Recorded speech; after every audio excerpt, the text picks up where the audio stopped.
అందరికీ నమస్కారం అండి. అందరూ బాగున్నారా? మేము కూడా బాగున్నాము. ఆషాఢ మాసంలో గోరింటాకు ఎందుకు పెట్టుకోవాలన్నది ఈరోజు మనం గోరింటాకు ఎప్పుడైనా పెట్టుకోవచ్చు. కానీ ఆషాఢ మాసంలోనే ఎందుకు పెట్టుకోమంటారు మన పెద్దలు? ఆషాఢ మాసంలో ఎక్కువగా వర్షాలు ఉంటాయి. దానివల్ల కొన్ని ఇన్ఫెక్షన్స్ వస్తాయి.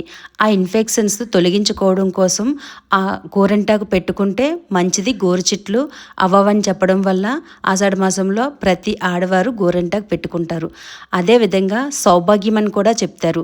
మనకి పెళ్ళిళ్ళలో కూడా మెహందీ పెడతారు కదా, మనకి గోరింటాకు ఎంత మంచిగా పండితే మన బ్రతుకు కూడా అంత మంచిగానే పండుతుందన్న ఒక్క నమ్మకంతో సాంప్రదాయంగా ఎన్నో తరాల నుంచి ఈ పద్ధతి వస్తుంది.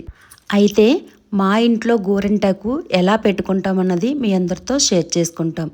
గోరింటాకు దైవ స్వరూపంగా భావించి, అంటే అది ఒక పెద్ద కథ ఉంది కదండి, అదంతా చెప్పడానికి ఇప్పుడు కుదరదు.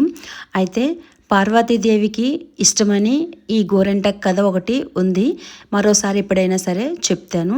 అయితే లక్ష్మీప్రదంగా భావించి గోరింటాకు చెట్టుకి దండం పెట్టుకొని ఆకులు ఏరి గౌరమ్మ దేవి మీద నూరి అమ్మవారికి సమర్పించి ముందుగా మన ఇంట్లో ఉన్న పెద్ద ముత్తైదువుకి పెట్టి మిగతా వాళ్ళందరూ పెట్టుకోవాలన్నది మన ఆచారం అండి.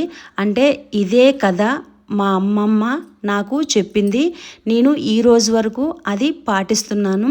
మీలో కూడా ఎవరికైనా తెలుసుంటే మీ అమ్మమ్మలు నానమ్మలు ఏం చెప్పారో మీరు కూడా చెప్పండి, మేము తెలుసుకుంటాము. మా ఇంట్లో అయితే ఇలా చేసుకున్నాము.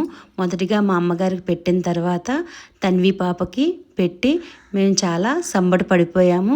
గోరింటాకు పండగని ఆషాఢ మాసంలో మేము ఈ విధంగా చేసుకున్నాం. మరో వీడియోతో మీ ముందుకు వస్తామండి. అందరికీ నమస్కారం.